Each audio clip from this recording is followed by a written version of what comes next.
తెలంగాణలో నేనే అధికారం కోరుకుంటాను, ఒక మార్పు తప్ప.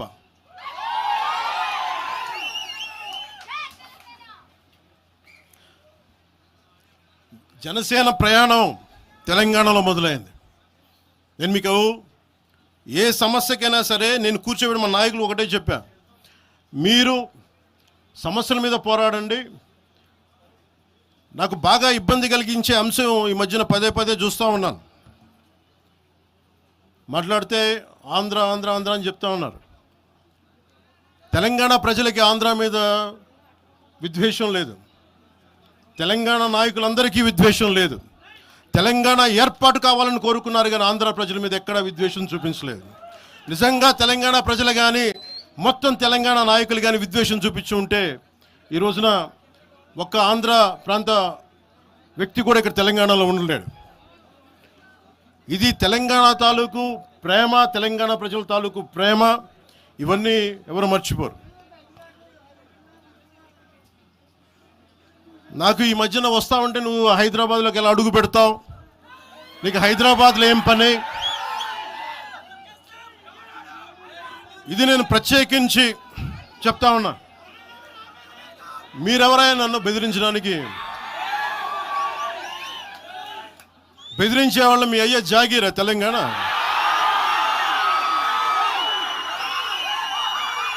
నా మీద దాడులు చేస్తా ఉన్నారు కదా. నాకు తెలంగాణలో బెదిరింపుల కంటే కూడా ఆంధ్రాలో బెదిరింపులు ఎక్కువ. నాకు తెలంగాణలో ఇంకా రానివ్వు అంటారు నన్ను, ఆంధ్రాలో అయితే తల తీసేయని అంటారు కోనసీమలో కొంతమంది. నేను ఓడిపోయినప్పుడు 2019లో ఓడిపోయినప్పుడు మన తెలంగాణ నాయకులు ఒకరే చెప్పారు, అన్నా మా తెలంగాణలో ఉంటే నీకు పరిస్థితి రానిచ్చేవాళ్ళం కాదని చెప్పి. నాకు నిజంగా తెలంగాణ అద్భుతంగా ఉండాలి, యువతకు అద్భుతమైన అవకాశాలు రావాలని కోరుకుంటాను తప్ప నాకు ఇక్కడ కొత్తగా బావుకునేది లేదు, ఏమీ లేదు.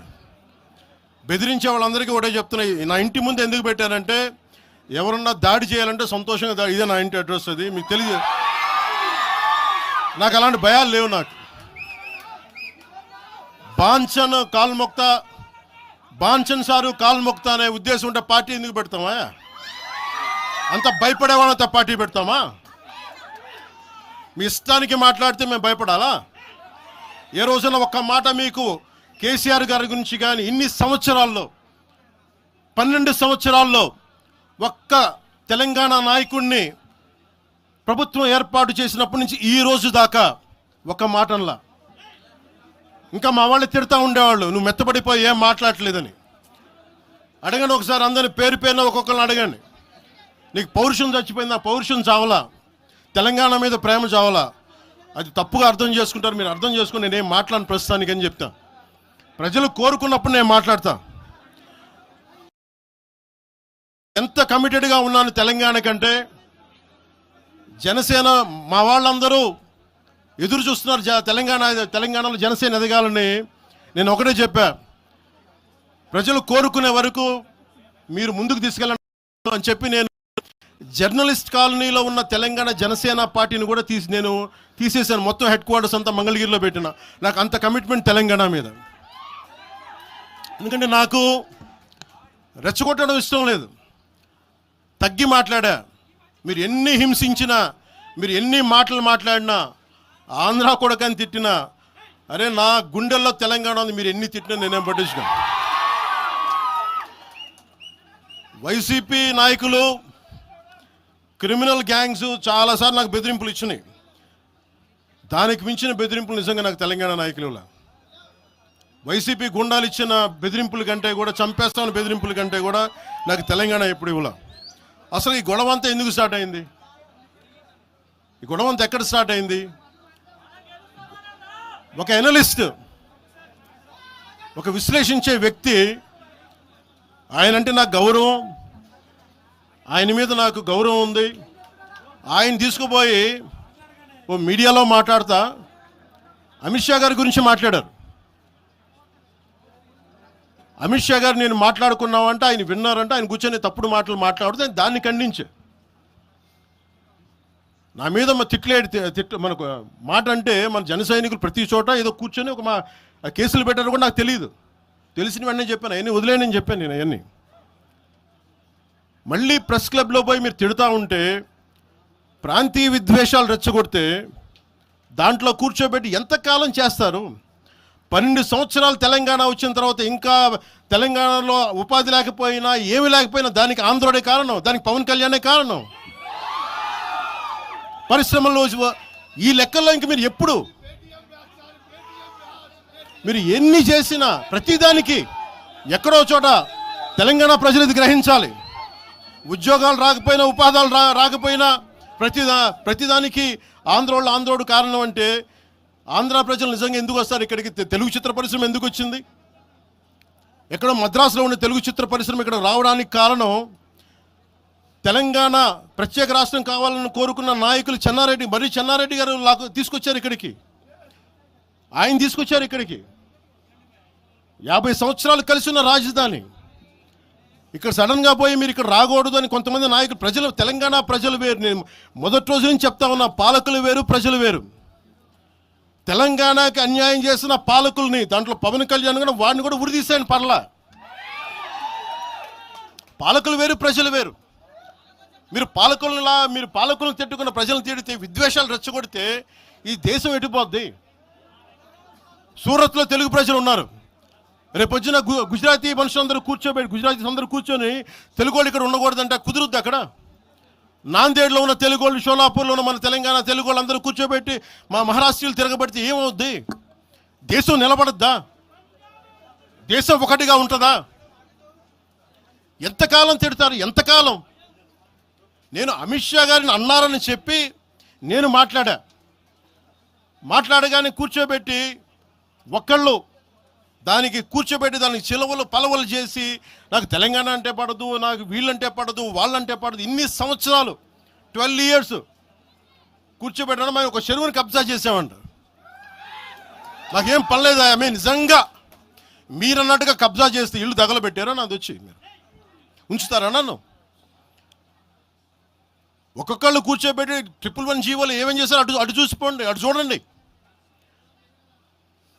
నిజంగా ఈ రోజున తెలంగాణ రాష్ట్ర ముఖ్యమంత్రి గారికి చెప్తున్నా, రేవంత్ రెడ్డి గారికి చెప్తున్నా, ఆయనంటే నాకు ఇష్టం, ఆయనంటే గౌరవం నాకు. కానీ వారికే నేను చెప్తా ఉన్నా, తెలంగాణ ప్రభుత్వానికే చెప్తున్నా, పవన్ కళ్యాణ్ గనుక ఆ చెరువుని ఒక చెరువును ఆక్యుపై చేసుకున్నాడంటే సంతోషంగా చెప్తున్నా, ఈ రోజున తెలంగాణ ప్రభుత్వానికి రాసి ఇచ్చేస్తున్నారు. అలాగే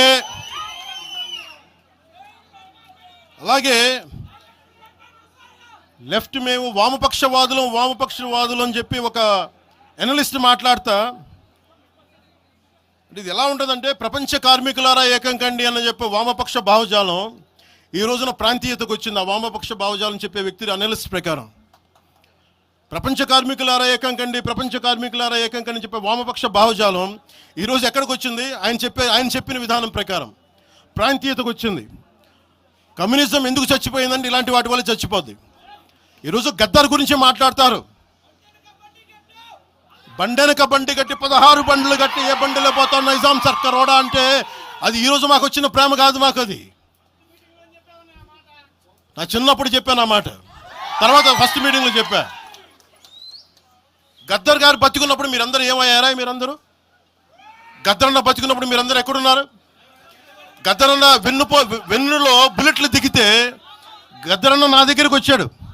ఒకటి అడిగాడు ఆఫీస్కి వచ్చి, మన జర్నలిస్ట్ కాలనీలో ఉండే జనసేన ఆఫీస్కి వచ్చి, అరే తమ్మి నాకు బుల్లెట్లు దిగినాయిరా, నాకు వెనకాల నన్ను స్వేచ్ఛగా రే అని పిలుచుకునేంత చనువు మా ఇద్దరి మధ్య, నాకు బుల్లెట్లు దిగినాయిరా ఈ వెన్నులో, నడవాలంటే ఇబ్బందిగా ఉందిరా, నాకు కారులో పోవాలంటే ఆటోలో తిరగలేకపోతున్నా, ఒక అండంగా అడుగుతున్నా, హక్కుగా అడుగుతున్నా, బండి కొనివరా అంటే ఆయన ఒక 24 గంటలు 3 రోజుల్లోనో 2 రోజుల్లోనో బండి కొనిచ్చాను నేను ఆయనకి. ఇప్పుడు ఎందుకు చెప్తున్నానంటే ఆ రోజు నేను చెప్పుండొచ్చు, నేను చెప్పట్లా. మీకేం తెలుసు గద్దర్ గారి గురించి? మీకేం తెలుసు? మీరేం మాట్లాడతారు గద్దర్ గారి గురించి? బతికున్నప్పుడు ఆయనకి ఏం చేశారు? మీరందరూ బతికున్నప్పుడు మీరేం చేశారు ఆయనకి?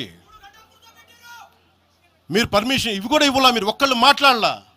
ఏదైనా అవసరం వస్తే నా కాడకు వచ్చి ఆయన గద్దరన్న ఏంటి ఏమనుకుంటున్నారు మీరు? నేను పాలిటిక్స్లోకి వచ్చాక తెలుసు అనుకుంటున్నారా గద్దరన్న? మీరందరూ చూసిన ఖుషీ సినిమా చూసిన తర్వాత చిరంజీవి గారు ఫోన్ చేశారు నాకు, అరే గద్దర్ గారు ఫోన్ చేస్తున్నారా నీకోసం ఒకసారి నేను కలవాలంటాను. ఆయన ఒకటే మాట అన్నారు చూసి, అరే మా పోరలు చూపించిన రా బాబు నీ సినిమా పాట, దాంట్లో నువ్వు తాకట్లో భారతదేశాన్ని తాకట్లో పెట్టే విజువల్ పెట్టావంట, నువ్వు మాకు అర్థమవుతుందా, మా భావాలు అర్థం చేసుకునేవాడు అని చెప్పి. తరిమేల నాగిరెడ్డి గారి తాకట్లో భారతదేశాన్ని ఆ భావం నువ్వు పెట్టావంటే మాకు అర్థమవుతుందని నేను చెప్పాను. నాకు లెఫ్ట్ వింగో రైట్ వింగో తెలియదన్నా, నాది హ్యూమనిజం అవుతున్నా, మీకు తోసిన సంతోషం అన్నా అని చెప్పి. ఆ రోజు నుంచి ఆయన చనిపోయేదాకా, ఆయన అంతిమ గడియల వరకు ఆయన హాస్పిటల్లో ఉంటే వెళ్ళి కూర్చొని, అన్నా మీకు ఏం కావాలో చెప్పండి, ఏం వద్దురా తమ్మి, తెలంగాణ యువతకి కానీ ఆంధ్ర యువతకి కానీ భారతదేశంలో యువతకి భవిష్యత్తు వాళ్ళదని చెప్పు. ఆయన నాకు రాసిస్తే, ఆయన నాకు ఒక లెటర్ రాసిస్తే నేను అది కూడా బయట పెట్టలా, ఆయనే ఒక ఆడియో ఫైల్ చేసి, నేను దాన్ని కూడా కూర్చొని చెప్పలా, ఆడియో ఫైల్ చేసి ఆయన ఒక చిన్న ఛానల్కి రిలీజ్ చేసి అది బయటకు వచ్చింది. మీరు కూర్చోబెట్టి తెలంగాణ గురించి అని మాట్లాడతారు. నేను నిజంగా ఎంత కమిట్మెంట్ లేకపోతే కొండగొట్టు ఆంజనేయుడికి నేను 30 కోట్లు టీటీడీ నుంచి చెప్పిస్తాం మేము. ₹1 కోటి ఎందుకు మా కూర్చోబెట్టి తెలంగాణ ప్రభుత్వానికి ఇస్తాం? ఆపదలో ఉన్నప్పుడు, విపత్తుల్లో ఉన్నప్పుడు మీరు మాట్లాడి, మీరు ఈరోజు మాట్లాడుతూ ఉన్నారు, బెదిరిస్తున్నారు. ఒకటే చెప్తా ఉన్నా, ఇక్కడున్న నాయకులందరూ కూడా, మా శంకర్ గౌడ్ గారి దగ్గర నుంచి ఇక్కడున్న నాయకులు పేరున సంపత్ నాయక్ కానీ సాగర్ గారు కానీ వీళ్ళందరూ కూడా మీరు బెదిరిస్తూ ఉంటే మేము భయపడి, సారు మీ కాల్మొక్తా సారు, మీ బాంచన్ సారు అని అంత భయాలు ఉన్నాం. మేము వాళ్ళమే కాదమ్మా. ఇక్కడ మేము ఒకటే చెప్తా ఉన్నా, వైఎస్ రాజశేఖర రెడ్డి గారు బతికున్నప్పుడు ఆ రోజు మీ గొంతులు ఏమైనాయో? ఆ రోజున మీ అందరి గొంతు తెరిచారా మీరు? ఆ రోజున తెలంగాణ గురించి వీళ్ళు మాట్లాడుతూ ఉంటే ఒకటే చెప్తా ఉన్నా, యువరాజ్యం పెట్టిన తర్వాత మొట్టమొదటిసారి నా మీద కేసు పెట్టి పోలీస్ స్టేషన్లో కూర్చోబెట్టింది తెలంగాణ భీమరావు బాడా కోసం. దానికోసం తెలంగాణ మీద మొదటి కేసు నాకు తెలంగాణలోనే పడింది. కూర్చోబెట్టి మీరు అందరూ కూర్చోబెట్టి ఆ రోజు ఒక్కళ్ళు ఏమయ్యారు? ఈరోజు మీరు బెదిరిస్తూ ఉన్నారు, బయటకు వస్తే దాడులు చేస్తారు. మాకు దాడులు కొత్త అనుకున్నారా? మీరు మహబూబ్ నగర్లో మన కాంగ్రెస్ నాయకులు కూలిస్తే స్టేజే కూల్చేశారు మీరు. మా కార్లు అడ్డం పెట్టి మా మీద దాడులు చేయడం, ఇవన్నీ తట్టుకొని ఇచ్చాం మేము. ఖమ్మంలో మీరు దాడులు చేశారు ఆ టైంలో, అప్పుడున్న కాంగ్రెస్ ప్రభుత్వం. ఈరోజు మాకు కొత్త అనుకుంటున్నారా ఇవన్నీ?